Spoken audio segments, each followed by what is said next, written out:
Good morning, everybody. Welcome behind the scenes here at Jamie Riddler Studios. I'm Jamie, and it is Tuesday. And can you tell what's different? The full moon has arrived, and I can feel the change deeply and intensely as we really move into getting ready to move for our reno. Last week was all about preparing the Spring Studio yearbook ready to go. Today, Canada Post is picking up boxes and boxes and boxes for me, so they will go out into the world. And if you ordered a print copy, hopefully you'll have it within the week or so.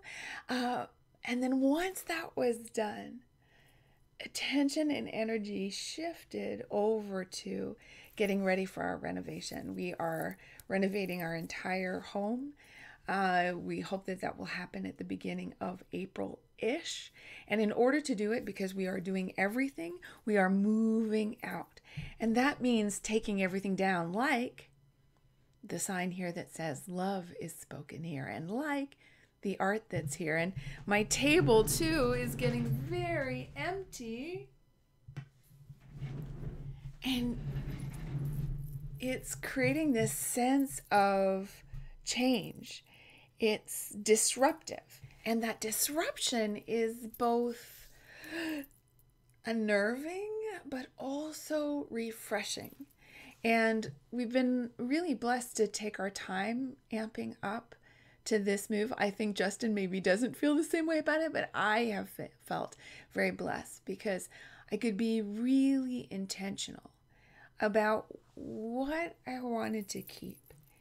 And as we strip down the whole house and we build her back up again, it feels like we're doing that to our lives too.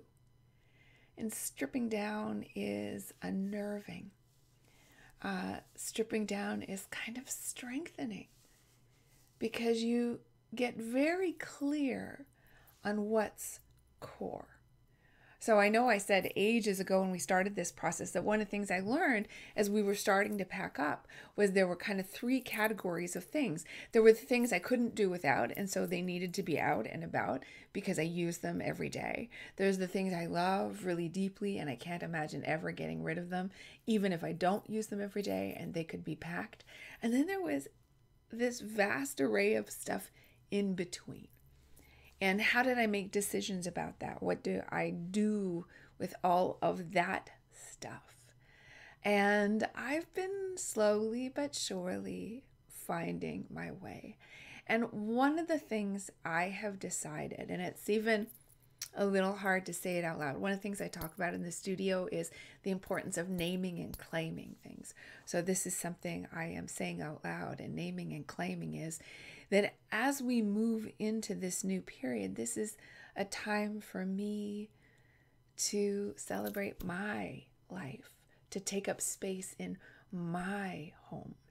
And that may sound like maybe you're going, well, of course, Jamie, that's what you do in your house. But for example, ever since my mom passed away, I still have many of her things. And speaking of whittling down to the core, the other day I realized I had two things that ultimately for me were the things that I loved and reminded me of my mom. And one is a ring that she wore every day that I ever knew my mom. And I'm going to get it sized properly for my finger, and I'm going to get some repairs to it. So I'm going to actually treat that like the precious gift that it is. I feel so blessed that my siblings felt that I could have that gift, and I want to honor it and I want to wear it. And the other is a pink quartz worry stone. I think maybe I gave it to her, but also pink quartz, rose quartz, really reminds me of my mom's energy. If she had a magical stone, I think that would be it. And it's a stone I've always loved too. So knowing that, consciously choosing, these are the two things. Well, not choosing so much. I feel like they chose me too. Consciously knowing that these are the things that are important and that represent mom to me. They hold something of her magic that I can keep with me. Makes it easier for me to say, okay, that vase, it's so my mom. I remember it from her home. It reminds me of her. It reminds me of her Latvian heritage. And it's not mine. And that's okay. I'm allowed to let it go. One of the amazing things that has helped me also to let things go is to understand I have a very strong relationship with things, and that's energetic, and I don't have to judge it or change it. It's just the way I am. I am hardwired to find meaning in things, stories, people, experiences, life, and things too. It's the way I am. But how can I be with that way of being in a way that is healthy and positive and good and enriching? And one of them is if I believe that each thing has a spirit and a connection, I have a relationship to my things, then I don't want them to sit stuck in a drawer hidden in the basement for the next 10 years when out there in the world they could be doing some good. Somebody could be drinking tea from that mug. Somebody could be learning what directors have to say about directing by reading that book, being kept warm by that sweater. And that is a beautiful thing that honors the spirit of the item. And it brings about in me a sense of gratitude, a sense of generosity, a sense of connection with other people, a sense of aliveness. And so that's not to say that I won't have my holiday things. I love special occasions. I love special events. I love the drama and magic of a big reveal. So there will be things like my holiday box. We have a Halloween one and we have a Christmas one where things are enclosed and they're special. And at one time every year you go, yes, I'm so excited to take these out. Like those have love and preciousness in them enough, I think, to sustain them. It's in their nature, like in the full moon's nature is once every cycle and then once every cycle. And so that feels different than that thing I keep downstairs and never look at because I don't want to get rid of it. Different energy. And so those are the thoughts that are working in my mind and in my heart to move me forward. This weekend I had the interesting experience of trying to decide which of my art supplies I was going to pack up and keep in storage, which of my art supplies I was going to keep with me, and then which of my art supplies I was going to let go. That's interesting. I hadn't really thought about that. It's the same thing. These are essential. I need to keep it. I use it all the time. These are treasures and I use them sometimes and I love them and they're important to me, so I'm going to store them. And then all that stuff in between. It took time, it took energy, but it was again a great exercise in self-knowledge. Here's what I do use. Here's what I don't use. And being honest with myself about, I did love, let's say, doing some three-dimensional sculpture. I thought it was really fun. But it's not going to take center stage in my creative life, at least for now. So maybe I don't need all that wire. Maybe I don't need wire clippers. Maybe I don't need that fun fur. And maybe somebody else can create something magnificent with that or get a ton of joy out of that or be so excited to find it. Value Village. And I have to say, as someone who has done thrifting with my mom and my sisters for almost like my whole life, I know what it's like, the joy of finding treasures. I feel a great sense of joy and service almost to add back to the treasure pile, to say, oh my gosh, it's hard to get rid of this whatever because it's so awesome. But I know somebody's going to walk into that store and they're going to look at it and go, I can't believe I found blah, blah, blah, blah, blah. And I want to be a part of that. I really love that we can be a part of this network of shared things. And isn't that better than being overwhelmed by stuff, feeling overly responsible for or held in by stuff, and just buying and buying and buying more stuff? There is lots of stuff in the world. So wouldn't it be better if we share than to just toss it in a landfill? That doesn't seem right to me. So that is what is going on. I think you will start to see a shift in the BTS. The energy around here is just different. What I am doing is just different. It is going to be a disruptor for sure, but hopefully it'll spring to life all sorts of wonderful new things. Is there anything disrupting your patterns right now? How is that feeling? It's always a challenge.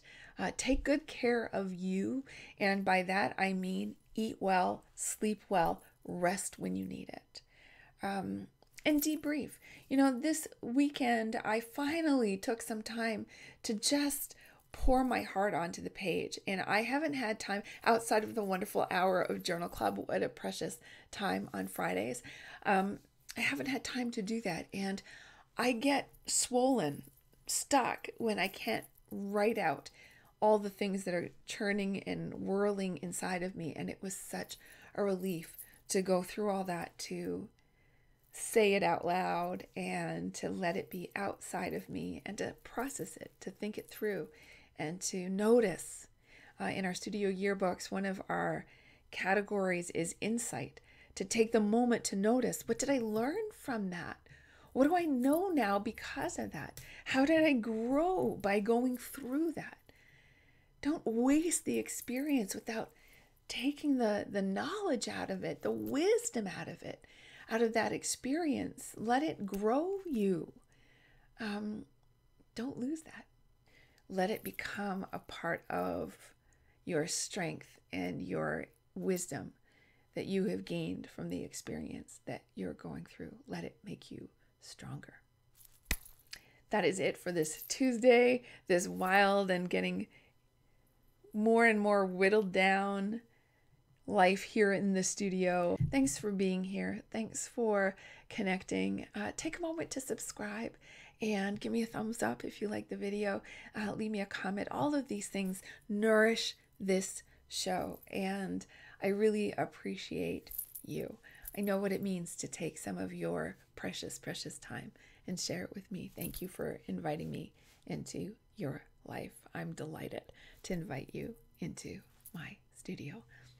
Have a wonderful week, and I'll see you on Friday. It's a very, very funny thing, dismantling your life. And I find it slightly unnerving as I pull apart the studio to get ready for our renovation. But you know what? I realized that if you're not willing to risk dismantling what you have, then you'll never invite anything new in. Well, we are starting to pack up things, and that includes art supplies, and look, even the sign where I found the kittens. I've also been going through my magazines and pulling out images. I have so many magazines from all the collage and dream boards that I do, and I've just been narrowing it down to things I think I will use, treating them like materials. It is this stage of getting ready for the reno. I am choosing which of my art supplies are going to stay with me and which are going to get stored. And it feels sort of odd as things that I surround myself with all the time are starting to get put in boxes. All this color will await me when I open it again. That's a nice way to think about it. I have packed up much of the pretty stuff from the studio, and so far this is the one tote of art supplies that I plan to take with me, though I think I might whittle it down some more. The yearbooks are all packed up and ready to go. Canada Post is coming to get them later today. May they all make it safe and sound to you. Today is the full snow moon. Looks appropriate, and it's the time we think about our deepest dreams. Here in Toronto, the moon hits full at something like 10:45. Oh, some birds flew by. Did you see that just as I was filming? Thank you, birds.